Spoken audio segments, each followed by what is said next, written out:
Good morning. I now call to order the joint meeting of the Boards of Directors of the San Joaquin Hills Transportation Corridor Agency and the Foothill Eastern Transportation Corridor Agency.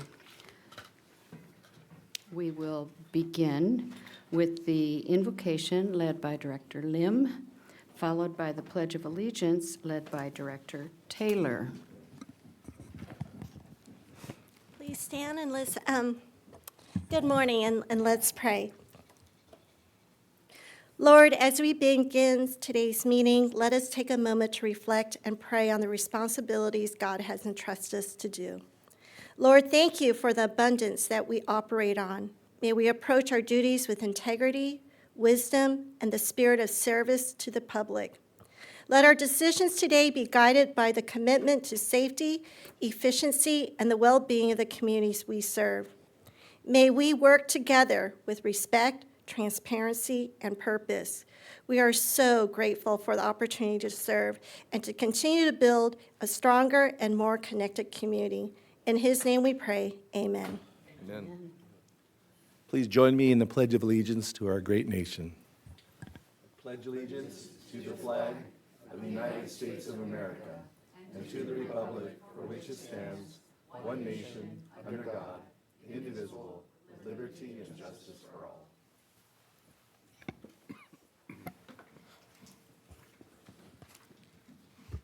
Thank you, Madam Clerk. Will you please call the roll? Vice Chair Otto. Here. Director Connors. Here. Director Grant. Here. Director Hurt. Here. Director Payzold. Present. Director Stevens. Here. Vice Chair Voits. Here. Director Beal. Here. Director Bilodeau. Director Chafee. Present. Director Lim. Here. Alternate Aitken. Here. Director Schnell. Here. Chair Panaloza. Chair Kelly. Here. Alternate Annis. Here. Director Frost. Director Go. Here. Director Taylor. Here. Alternate Tello. Here. Director Zhao. We have quorum on both boards. Thank you, Madam Clerk. And just a note, Director or Chair Penaloza is on the way. He called me, he's running a little bit late, so he will be here shortly. Madam Clerk, do we have any public comments this morning? There are no public comments. Thank you. And directors, just as a reminder, if you'd like to speak, use the device in front of you and press the button that says speak, and that will show up here for the chairs and the clerk to see. If you have any problems, just wave and we'll see you that way. We are now going to move on to our San Joaquin Hills consent calendar, which includes items number 1 through 3, 5, and 7 through 9. Would any directors like to pull anything from the consent calendar? Connors, I'll move the consent calendar. Second. A motion by Director Connors, a second by Vice Chair Otto. All those in favor say aye. Aye. Any opposed? That motion carries unanimously. Now we will look at our Foothill Eastern consent calendar, items 1 and 2, 4, and 6 through 9. Would any directors like to pull anything from the Madam Foothill Chair, Eastern? I'll move the consent calendar. A motion by Vice Chair Voits and a second by alternate Aiken. Welcome. It's good to see you back here. So we have a motion and a second, and this is on the Foothill. All those in favor say aye. Aye. Any opposed? And that motion carries unanimously, and that concludes our consent calendar items. And Chair Penaloza is here, so I will pass the gavel back to him. So we're on, wait, I'm sorry. Go ahead, finish this item. We did, we finished that. So we're on board business. Perfect. Thank you, Board and Chair Kelly, for taking over briefly. Now we move on to board business items 10, number 10 and 11. First, we have 10 fiscal year 2026 annual budgets. This presentation will be given by our CFO, Mr. Howard Mallon. Go ahead, sir. Thank you and good morning. Howard Mallon, the Chief Financial Officer for the agencies, and with this item, I'll be covering the fiscal year 2026 annual budgets. As you're aware, we have modified the budget process this year for increased efficiencies. While the budget process did start the same as in past years, where each functional area brought their budgets to the respective committees and received their feedback, subsequent to that, instead of having a workshop of the full board at a committee, we did bring the workshop to the April Board of Directors meeting. And then subsequent to that, we then brought the budget to the Joint Finance and Investment Committee on April 30th. And that committee did unanimously recommend approval of the fiscal year 26 budgets. In addition to the efficiencies created, we've tried to reduce risk by bringing the budgets to the board 1 month earlier than normal, May instead of June. That allows us 1 additional month prior to the start of a new fiscal year to have the budgets approved by the boards of directors. So overall summary of the budgets, as you've seen, they reflect the positive transaction and revenue trends of both agencies, continues the staff's commitment to cost containment. For example, we negotiate most every result of an RFP, even after the end. These budgets do meet the bond indenture debt coverage requirements and the credit ratings of the agency requirements, and align with the board's strategic plan goals. So overall picture for the sources available to fund the budget for each agency: Foothill Eastern, about $947 million, and San Joaquin, 542, just under 543. In blue, you'll see for each agency the unrestricted cash funds that have been set aside to fund capital projects, as well as paying down bonds early, as well as those funds that have already been set aside for fiscal 26 debt payments. And the remaining components of the pie, you'll see, are all the revenues of the agency, the largest of which has always been the toll revenues of each agency in purple, $212 million projected for fiscal 26 for Foothill Eastern, and just under $176 million for San Joaquin Hills. The other components, interest, development impact fees, penalty revenue. One I'll point out in yellow, even though it is smaller, are the fee revenues, and specifically calling it out because this includes the fees that we generate for processing transactions for SBCTA, or San Bernardino County Transportation Authority. And later in the presentation, I will be talking about the expenditures related, but these fees do exceed those expenditures. And lastly, for Foothill Eastern only, the Habitat Conservation Fund, there is a projected $8 million that might be utilized towards projects in fiscal 26 of the $28 million fund, and I will cover that briefly later. So overall picture of the fiscal 26 budget expenditures that are proposed: for Foothill Eastern, $283 million, and for San Joaquin Hills, $139 million. The largest components are generally the debt service. As you see on San Joaquin in blue, the debt service is 74% of the expenditures, and that is normally the same on Foothill Eastern, but in this year, in purple there, we have the planning, environmental, construction expenditures of $130.5 million, and that is to go towards the start of the 24191 project construction. The remaining components then are the toll operations costs, and those costs to administer both the non-operating side of the business and operating. So what does that mean from a bond indenture perspective and from a credit rating perspective? This is the debt service coverage calculations based upon the 2026 budgets as defined in the bond indentures and as utilized by the credit rating agencies. So the simple story is it's revenues minus operating expenditures, which are funded from the toll revenues. That gets to adjusted net toll revenues, and these are the funds available then for the current year debt service per the bond indentures. And dividing the adjusted net toll revenues by the debt service, and aggregate debt service is junior and senior lien bonds. Obviously, senior is just senior. So divide the toll revenues by the debt service gets you the coverage ratios. So for Foothill Eastern, an aggregate coverage ratio in the budget of 2.14 times, San Joaquin Hills is 1.8 times. And then on a senior lien ratio is 2.42 times for Foothill Eastern and 1.86 times for San Joaquin Hills. This does meet all of the bond indenture requirements and the levels needed to maintain our current credit ratings, if not have the opportunity to improve them. Estimated unrestricted cash as it relates to the budget. I won't walk through every line here. It's in detail. We went through it in the workshop. But effectively, this is the uses of unrestricted cash for capital projects and early bond paydowns. So on the non-operating expenditure line, that's primarily capital projects. Foothill's larger number is the 24191 construction start. The surplus revenue is that's required by the bond indentures. We are required to generate surplus revenue as well as needed to maintain our credit ratings. And then on San Joaquin Hills, there's the early bond paydown opportunity. If you recall, we just paid down $200 million of junior lien bonds in January for San Joaquin, saving $203 million of interest in the future.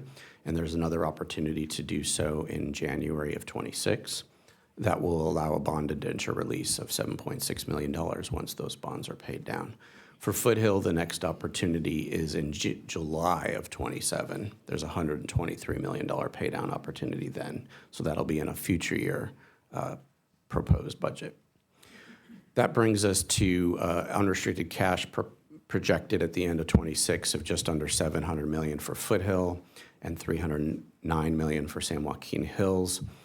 We take into consideration the board's liquidity reserve policy, which sets aside 10% of outstanding debt as a liquidity reserve target for whether it be a rainy day fund or a pandemic or the need under a recession. Those funds are set aside and do decrease as the bonds are paid off. So after consideration for that liquidity reserve target, the projected unrestricted cash at the end of 26 would be $451 million for Foothill Eastern and just under $111 million for San Joaquin Hills.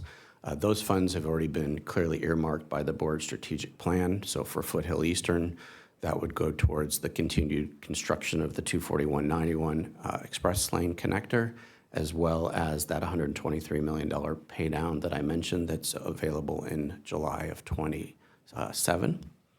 And then for San Joaquin Hills, these funds would go towards future paydowns. There is another option in January of 27, $47 million, as well as the Catalina View project as well. So overall expenditures year-over-year comparison here, these are by the major budget categories. You'll see in the bottom right-hand corner an increase of $106.5 million. This is primarily due to that 24191 planned construction start, but I'll get into each of these categories in a bit more detail as we move forward. The first line, though, I'll talk about here, and that is the debt service. This is as described in the bond indentures themselves, so this is the requirements. It does naturally increase year over year. That is how it was structured, is expected as transactions, revenue, and toll rates increased, that the debt service requirements would increase. However, the components of this are for Foothill Eastern, it's actually an increase of $8.3 million. That is, again, as is structured in the indenture. But San Joaquin Hills has a decrease of $3.3 million, and that is directly attributable to the board's strategic plan goals of early paydowns of bonds. So that $200 million of paydown that just occurred, as well as what's proposed in this budget, have allowed just in 1 year the decrease of $3.3 million of debt service for San Joaquin Hills. So moving on to toll operations expenditures, overall increase of $9.1 million, primarily made up of the following. One, there is naturally an increase in cost that is associated with increases in revenue. Overall, it's a net positive. This is what we experience every year when net revenues increase. Secondarily are some increases in call volumes that we've seen, whether it be related to helping customers with smishing texts or helping them understand how they can drive other new managed lanes that have opened recently. We do provide those services to our customers. The third major item is the increasing transactions that we're processing for SBCTA. So costs here continue to go up, but as I mentioned earlier, the fees we receive do as well, and it is overall a net positive for both agencies. Other things that I would mention here, key items are strategic plan goals. There's some dollars planned in this budget for continued one-way national interoperability expansion, if not the actual national interoperability implementation, if AB 334 were to pass. There are also dollars included here for an AI study to see how it might benefit the agencies, potentially even reduce or create efficiencies, thereby reducing cost. And so if that study shows some positive results, there's additional dollars in here to start implementing AI features as well.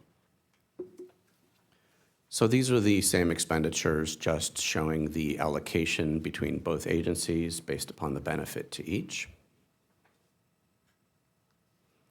Now I'll move on to the Foothill Eastern Planning Environmental Construction. Primarily focused on the very first line. I've mentioned it a couple times here. The reason for the increase of this category year over year is directly attributable to moving forward with this project. But the other item I will mention is towards the bottom, Habitat Conservation Fund projects. You'll see $3 million in '25 that is unspent. The timing of the project review and when those will be completed will not occur until '26. So that is rolling into '26 within that $8 million. But there is an expectation that staff will bring projects for board approval within fiscal '26. And these dollars then are set aside to do so. That leaves $20 million for future year projects. For San Joaquin Hills, a net change of zero, essentially, year over year. But to talk about the Catalina View project, we have completed the Caltrans agreement, and what is planned in fiscal '26 is moving forward with the development phase. But ultimately, this project is still planned to be completed per the CIP plan in 2030. So administration expenditures, just as a reminder, this does cover administering both the operating and the non-operating aspects of the business, including the debt management and the capital programs. So on the salaries and benefit line here, this is an item that was presented again in detail to the Joint Finance and Investment Committee in February, discussed at the workshop. But the key items within the salaries and benefits are a 4% merit increase. Staff does not receive any step or CPI increases. It's all based upon merit, so this allows for that. There is a 2% performance incentive plan opportunity, which allows CEO Chamberlain to provide effectively spot bonuses to staff that had performed above and beyond. There are some reclassifications of positions based upon looking at the market and analysis, as well as a 3% increase in the salary ranges. That does not change the budget, does not change staff compensation, but it does allow us to retain employees as well as to be competitive when we have to hire new employees. And lastly, or actually there's two other things. There are one additional headcount, so from 66 to 67, there is a communications coordinator planned in the fiscal '26 budget to assist the communications team, but also to be the permanent backup to the clerk of the board. It's something we've desperately needed, as you probably all know. And then the last thing are some small benefit changes, health and wellness benefit changes. The dollar amount for both agencies combined is only about $27,000, but there are some things that have been looked at, such as increasing the frequency that an employee can get new frames for their eyeglasses from 24 months down to 12 months, changing the short-term disability waiting period from 30 days to be more in line with the market, which is, I think, 14 or 15 days. So again, it's just some small changes that all in all, both agencies is $27,000. So moving on to Pacifica and other fixed assets. This is largely a placeholder.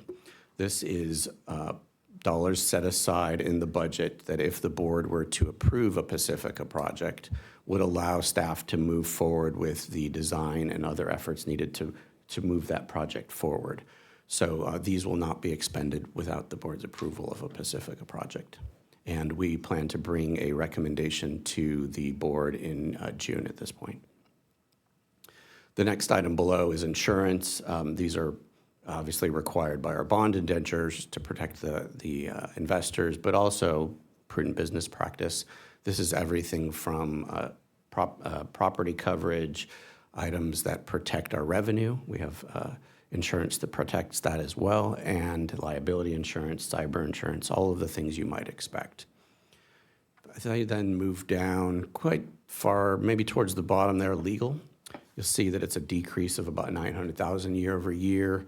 This is due to expected lower litigation expenditures in FY26, as well as staff's efforts to become a little bit more efficient in this area as well. So the bottom line is a $2.1 million increase year over year, but if we remove Pacifica and other fixed assets from that equation, because it's a non-standard, non-recurring item and it won't be spent without board approval, the increase year over year on the administration side is about $600,000, and an increase of 2.4%. So these are the administration expenditures, then just split between the two agencies based upon the benefit to each. And so in conclusion, these budgets presented today were those based upon the input from all the previous committees and the budget workshop, as well as the Joint Finance and Investment Committee, does incorporate the activities that are fiscal 26 related within the strategic plan, reflects positive traffic and revenue trends, does maintain the staff's history of cost containment attempts. It meets the fiduciary responsibility to the bondholders, and will continue to provide flexibility to current and future boards, which would allow future opportunities to pay down bonds early and to continue to cash fund capital programs.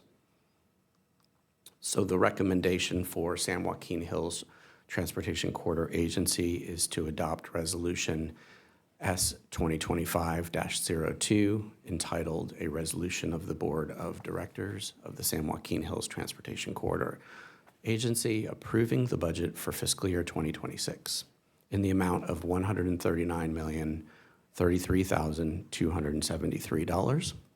And the recommendation for the Foothill Eastern Transportation Corridor Agency is to adopt Resolution F 2025-03, entitled A Resolution of the Board of Directors of the Foothill Eastern Transportation Corridor Agency approving the budget for fiscal 2026 in the amount of $282,811,762. And, with that, I'd be happy to answer any questions. Thank you, CFO Mallon. I believe we have currently one question from Director Snell. Go ahead. Thanks for the presentation. I appreciate it. So I have questions on 10 and 13. So the questions on 10 are about the debt service coverage. So you mentioned that we could actually improve our coverage ratio, and that potentially would increase our rating with the agencies. What's our current credit rating right now? So it varies between the agencies, but we do have an A credit rating with S&P. Okay, and if we ended up improving that ratio, I mean, do you think there's a material savings for the TCA to actually realize, again, more prepayment savings? And then also the other question is, would we even have the ability to call the bonds back, or is there a restriction on the timing and when we can actually do that? So the change in the rating won't impact our ability to call the bonds or the timing. Those are determined based upon the indentures themselves. But the change in the ratings does help us if we were to do any refinancings in the market for savings. Okay. Obviously, the better the ratings, the better the results we would have. But it also is a positive as we have other agencies considering using our back office for transaction processing. So as SBCTA has their transactions processed by us, we are continuing to look at other opportunities. And the better the credit ratings, it shows a strong financial foundation for them to evaluate when they're looking at us. Okay, great, thank you. And then on page 13 was on toll operations expenditures. So the first line item, toll customer service and compliance. What is compliance exactly? And the cost that goes into that? Compliance are the efforts towards collecting tolls that have gone unpaid Okay. and looking at violators. Got it. So in looking at that, the FY25 budget was 32.7, FY26 was 39.5, which was a 20% increase. And I saw that salaries increased by 8%. So I'm just trying to understand, why such a high increase, year over year in those budget numbers.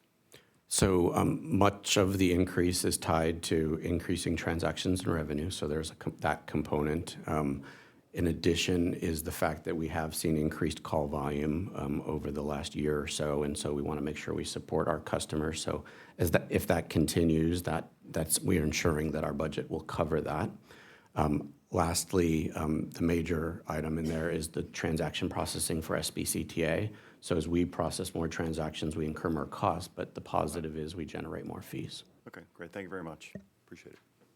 Thank you, Director Schnell, for those questions, and CFO Mellon for those answers. Mr. Chair, I'd like to make a motion. And first, I want to say, Chief Financial Officer Mullen, you had big shoes to fill. Not to say that Amy had big shoes to fill, but we've always had great fiscal stewardship and leadership by people wiser than us in putting together good budgets. And so you carry on a long tradition we have at TCA. And actually what helps TCA become such a shining star in the mobility component out there, because the fact is we're well run, whether it's Vinny hitting home runs for our toll ops or you leading us with our fiscal conservative outlook, and our stewardship is second to none. And I think we have a great board, we have great staff, and so on behalf of Foothill Eastern, I'd like to make a motion to accept this budget and move staff recommendation. And thank you for your service. I second. And I concur. I think you guys are doing a fabulous job, and we're so fiscally sound. I'm so proud to be a part of this agency. It really, we went to SCAG just recently, and I was so proud to carry the honor of being a director here. So thank you so much for your stewardship, like Vaught had said. Thank you. Okay, thank you for that. So we have a motion and a second for Foothill Eastern. But before we move on to that motion, Madam Clerk, I will call on Director Beal. Thanks. I had two quick questions. On page 15, with respect to Habitat Conservation Fund projects, can you refresh my memory? Are all of these projects things that we are required or mandated to do, as opposed to discretionary projects that we're just implementing on our own? So the $28 million was part of the settlement related to South County, and that $28 million is set aside specifically for projects that would either mitigate or improve the habitat. And so we work closely with the Safe San Onofre Coalition to review these projects that were presented to us, and then those that are agreed upon will be presented to the board for approval, but it is required we use it for this specific purposes. Okay, thank you. And then on page 18, with respect to salaries and benefits, could you explain the allocation to the two agencies and why the difference? So generally speaking, again, it's based upon estimated benefit to both. So in this case, it's based upon expected staff time.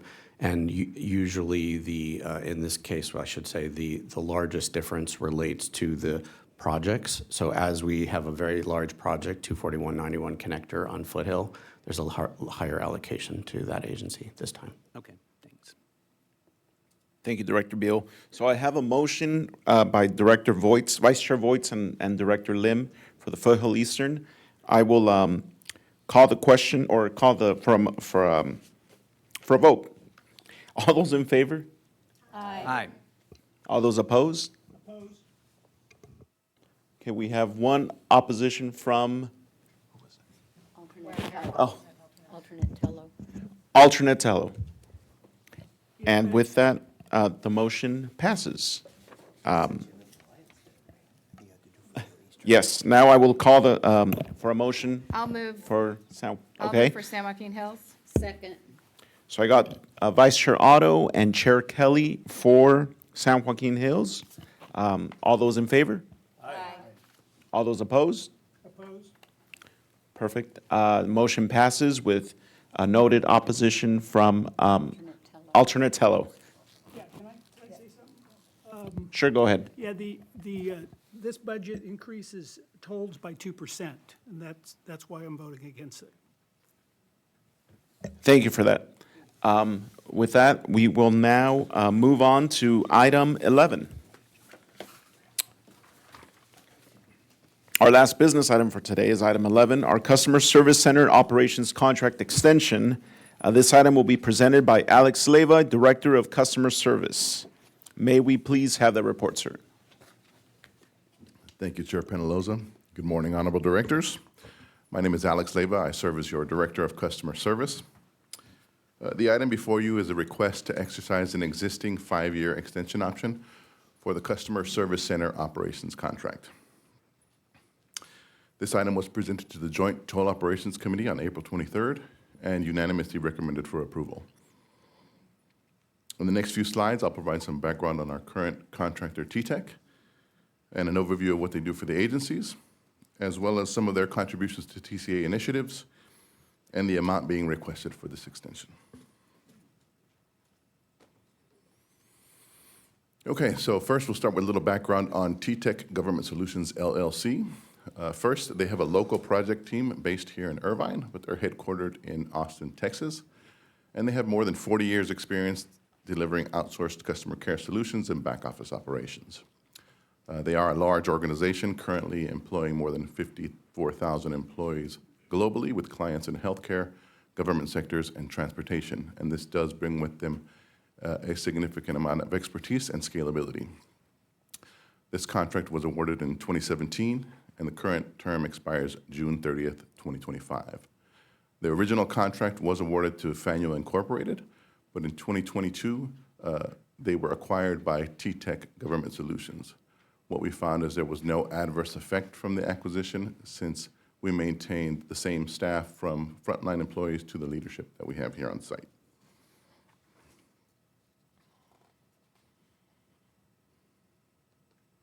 So what does T-Tech do for the agencies? Well, their responsibilities are wide-ranging.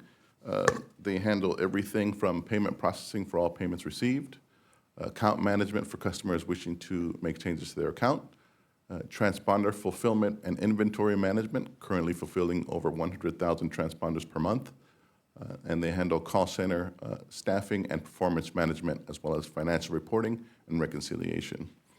They're responsible for the overall staffing life cycle, which includes recruitment, hiring, scheduling, and termination for the call center, finance, and transponder departments.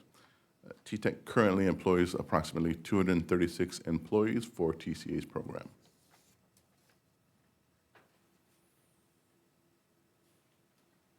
From a performance perspective, our contract is focused on cost-effective attainment of TCA's defined performance standards.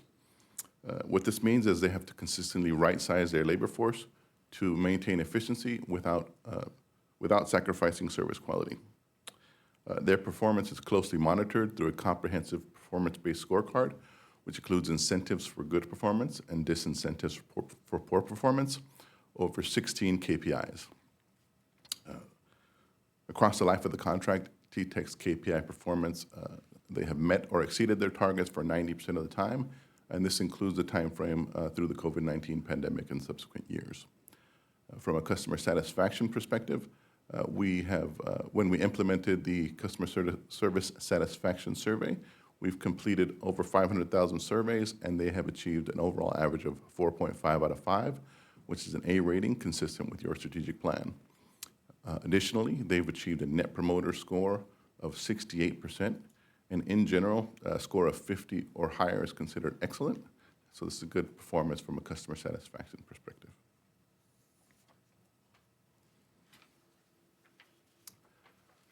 T-Tech has supported TCA on various initiatives throughout the years. Starting in 2019 with the account simplification project. The account simplification project was where we streamlined the account types to the 3 we have today, which are Fast Track Prepaid, Fast Track Charge, and Fast Track Invoice. As part of this project, T-Tech was tasked with distribution of a sticker transponder to every vehicle that was on our accounts. At the time, we had 1.6 million account holders, and T-Tech staffed up to fulfill 2.6 million transponders across a 6-month period, averaging 435,000 transponders a month. Leading up to 2023, they supported TCA during our back office system upgrade. They participated in testing and validation for that upgrade. They trained their staff and increased their staff to prepare for the cutover and helped navigate our customers through that transition. More recently, in 2024, they took on the additional scope of the San Bernardino County Transportation Authority's SB Express lanes, which we now process their transactions for, which essentially added a complexity to what they do for the agencies while maintaining excellent customer satisfaction performance. In 2025, they supported a seamless phone system migration. We recently upgraded our phone system to a cloud-based platform and a voice-driven IVR. T-Tech partnered with TCA and participated in the design, testing, and implementation, helping us test over 1,200 test cases, which resulted in virtually no impact to customer service operations. Most recently, they successfully added staff in relatively short order to mitigate the impact of the smishing call volume, which affected us in this last quarter.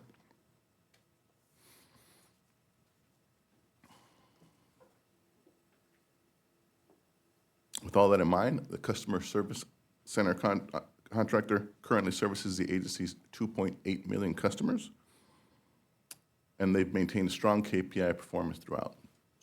Since they've managed our call center, they've handled over 9 million calls and have consistently achieved an A rating in customer satisfaction. They've supported TCA on various initiatives and are priced competitively. For these reasons, staff is recommending we exercise the available 5-year extension options. Exercising this option will ensure we have a contractor in place that manages seasoned employees with institutional knowledge of TCA's processes and procedures. This also leaves 2 1-year extension options available for reprocurement.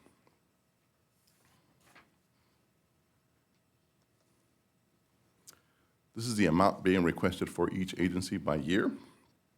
A few considerations that went into this calculation is that call volume has increased 13% year over year across the last 3 years, and our number of account holders has increased by 30% for that same time frame and almost doubled since 2019. With the addition of San Bernardino County Transportation Authority and adjacent corridors opening their roads, this has increased activity for our customers, and this increase includes projected growth and a contractual CPI increase. With that, the recommendation to the boards is for the San Joaquin Hills Transportation Corridor Agency to first authorize the CEO to execute an amendment to exercise a 5-year extension option for contract number K001131 with T-Tech Government Solutions, LLC, to provide customer service center operations, extending the term to June 30th, 2030, and increasing the contract value by an amount not to exceed $35,189,393. Second, to authorize the CEO to execute amendments as needed up to 10% under contract number K001131 in an amount not to exceed $3,518,939 without further action by the board. Third, to authorize the CEO to reallocate aggregate not to exceed costs for contract K001131 to each agency as determined annually based on reasonable assumptions and methodology. The recommendation for Foothill Eastern is the same, with a not to exceed amount of $52,784,089 and a 10% of $5,278,409. This concludes my presentation, and I'd be happy to answer any questions. Thank you for that presentation, Mr. Leyva. First speaker on the queue is Director Connors.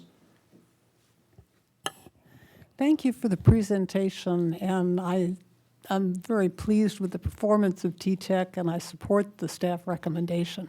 I have a question just generally about how compensation under this contract is figured out, because I know they're called upon to right-size their staff, so sometimes they have to hire more people, sometimes there's COVID or a recession and they hire fewer people, and I assume the compensation to them changes accordingly. And there are incentives for matching meeting the key performance indicators and disincentives. So it's clear that, anyway, how do you figure it out? So every month, we have the amount of work volumes that they handle. We calculate the staff necessary to handle that, and we don't pay anything beyond that. So this takes into account their projections, so we work with them to make sure their projections are within reason. So they provide you with the number of calls answered and the numbers of things collected and numbers of transponders mailed out and those kinds of things? That's correct. I see. And we Thank you. calculate the staff necessary, and we don't pay beyond that. Thank you. Thank you, Director Connors. I next have Director Taylor, followed by Director Snell. Thank you, Chair, and thank you, Mr. Leyva, for your great report. Do we know when we do the customer service performance, like SBCTA, do we segregate that so we know how we're doing with that organization versus ours, or is it all grouped together? It is grouped together, but there are some instances where we can calculate it separately. For example, call volume and service level, we can. Customer satisfaction, we can. But for the most part, it is all grouped But together. as far as performance goes, we just look at the overall number for the entire organization? That's correct. Okay, thank you. Go ahead, Director Snell. Appreciate the presentation. Just questions. On page 27, you went through the 5-year cost of the contract. You mentioned that there's a contractual obligation for a CPI increase. So is that whatever the CPI increase is it capped? And also, is that CPI increase baked into these numbers or be part of the potential 10%? The CPI increase is baked into these numbers, and it is capped at 3%. So it is 3% or CPI, whichever is lower. Okay, perfect. Thank you. Great, and now I turn it over to Alternatello. Go ahead, sir. Question, are the employees downstairs in the call center, are they part of this contract? They are, yes. Okay. I had a cracked windshield a couple months ago, and when you remove your sticker and put it back on, it's no good. Anyway, I just wanted to share that I had a very good experience with it. They were professional, they were friendly, I was treated great, so compliments. I would say this is, if you've gone to any one of the county parks, those are contractors as well, and you always get a smile. You are treated like you're a customer, and same experience I had here. So thank you. Thank you, appreciate that. That's great. Okay, I don't see any other speakers in the queue. I will now call for a motion from the San Joaquin Hills. Connors, I'll move the recommended action. Second. Okay, perfect. So I have a motion from Director Connors and a second from Director Frost for San Joaquin Hills. Madam Clerk, all those in favor? Aye. Any opposed? Wonderful, that passes unanimously. Now I will move on to the Foothill Eastern. Do I have a motion and a second? I'll make a motion. Okay, Director Snell, seconded by Second. Director Beal. So motion by Director Snell and seconded by Director Beal. All those in favor? Aye. Any opposed? Great, motion passes unanimously as well, Madam Clerk. Thank you, Mr. Leyva, for that presentation. Okay, now Madam Clerk, have we received any public comments? There are no public comments. Okay. Next, we have our Chief Executive Officer's report, and I will now turn it over to CEO Chamberlain. Thank you, Chair Penaloza. On Tuesday, Assembly Bill 334, TCA-sponsored legislation carried by Assemblymember Cotty Preacher Norris, passed out of the Assembly Privacy and Consumer Protection Committee, 14-0. So that's unanimous. That's after taking some amendments from the committee staff. Author accepted those, and the bill moved unanimously out of consent. Now it moves to the Assembly floor, where we continue to see the bill progress to help us achieve national interoperability going forward. So that's a very positive note. Last week, Chair Kelly, Vice Chair Otto, and Voights, Director Hurt, Go, and Lim joined TCA and staff at the Southern California Association of Governments 2025 Regional Council and General Assembly. During the conference, SCAG presented the annual Sustainability Awards, and I'm pleased to share that TCA was recognized with an honorable mention for the Live Oak Plaza Conservation Area Cattle Grazing Program in the Climate Change Action and Resource Conservation categories. So still continuing to get accolades for our cattle grazing programs, which is another great win for TCA and the environment. On another note, the annual spring tours are underway as our teams welcome members of the public to the Bonito Creek Mitigation Site as our first tour last Saturday, May 3rd. Vice Chair Otto and Director Grant joined TCA staff and over 50 people on site to experience the conservation areas set aside during the construction of the toll roads.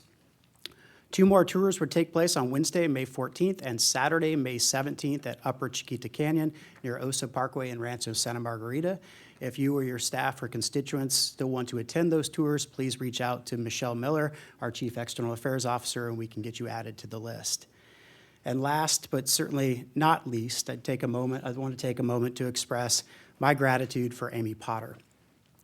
While she is officially retiring from TCA on May 22nd, after more than 21 years of steadfast service to the agencies, today is her last board meeting.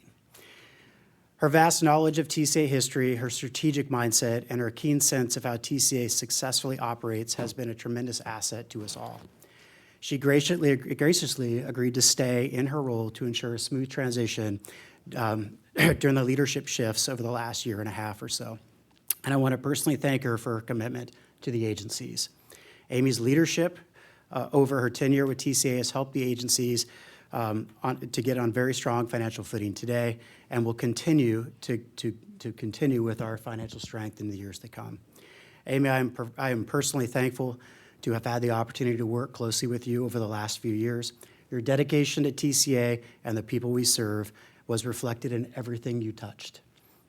Thank you for your leadership, dedication, professionalism, and more importantly, your friendship. We wish you all the best in the next chapter, and we know you will continue to succeed in whatever your path may be. Thank you, Amy. That concludes my comments. Wonderful. Thank you, Mr. CEO. Now I will turn it over to board chair reports. Chair Kelly, anything to report? Well, I know you also have some comments for Mrs. Potter, but since you gave me the mic, I'll jump in first, just with a short.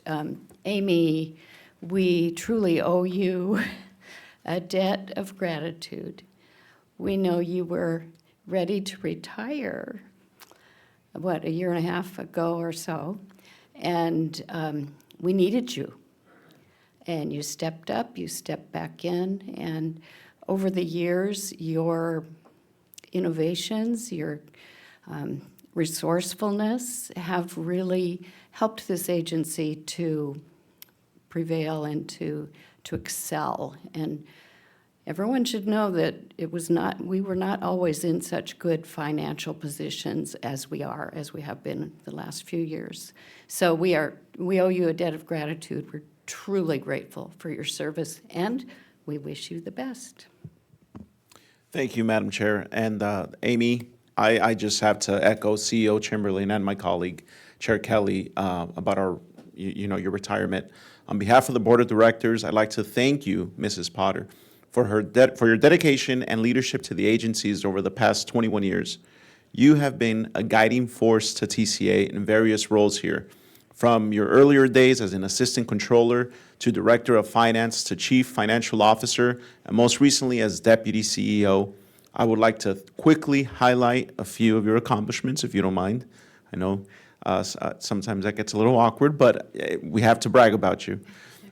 Shortly after assuming her role as CFO in 2012, Ms. Potter led the largest toll revenue-backed bond transaction in the nation, restructuring $2.3 billion in debt for the Foothill Eastern Transportation Corridor Agency. And then the following year, she oversaw the $1.4 billion debt restructuring for the San Joaquin Hills Transportation Corridor Agency. helping solidify TCA's strong financial foundation that we see today and in that presentation. Under Ms. Potter's tenure, sound fiscal planning continued with opportunities for bond refunding without extending bond maturity dates, and with the board's approved early bond paydown program, resulting today in $535 million in early paydown of bond principal and $1.25 billion in savings on future interest payments.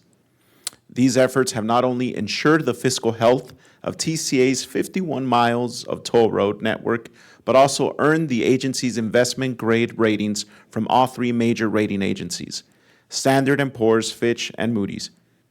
Her extraordinary work as CFO has recognized by the Orange County Business Journal as CFO of the Year in 2020, the first ever public government agency employee nominated to win the honor. In addition, Ms. Potter's contributions extend beyond financial management. Most recently as Deputy CEO, she has provided support in managing critical projects such as the 241-91 Express Connector and implementing several priority initiatives as outlined in the agency's strategic plan. Ms. Potter, we thank you for your outstanding service to the agencies and the public we serve. We wish you the very best in your future endeavors. Please enjoy your retirement. It is well-deserved. With a whole depth of gratitude, we thank you. So thank you, thank you, thank you. I will turn it over to my colleagues on the board. If any of you want to say anything to Ms. Potter or just... I'll say something. Go ahead, Vice Chair Otto. What an amazing career, Amy. Thank you. I can't repeat, they've already said so many wonderful things about you, but I want to say on behalf of the people of Laguna Niguel, thank you for giving your talents to us and for making Orange County a better place. You took your talents and you used it in public service, and that's very admirable. So thank you, and I wish you the best of luck. Thank you, Vice Chair Otto. I will turn it over to Director Beal and then followed by Director Grant. Thanks very much, Mr. Chair. Amy, I just want to say that, in my opinion, you really are just a true all-star in every sense of the word. I think you're brilliant in financial matters, strategic matters, and timing, the ability to work with other professionals. You're just a true professional. You've been a joy to work with, and I think that, as has been said, this agency, but all the residents of the Southern California region owe you a great debt of gratitude for all your years of service here, and I wish you nothing but the best. Thank you, Director Beal. Director Grant? Amy, I didn't have a lot of opportunity to work directly with you, but I did follow all of your accomplishments through former Chair O'Neill. And on the behalf of the City of Newport Beach and also former Chair O'Neill, we are so indebted to you for the accomplishments that you made for this organization, and the county is forever going to be benefited by everything that you've done. So thank you so much. Thank you, Director Grant. I don't see any other names. With that, I will move to adjournment. Thank you, the whole team, for this approved budget. The next regularly scheduled meeting of the San Joaquin Hills Transportation Corridor Agency Board of Directors and Foothill Eastern Transportation Corridor Agency Board of Directors will be held Thursday, June 12th, 2025 at 9:30 a.m. here at the TCA offices. With that, we are adjourned.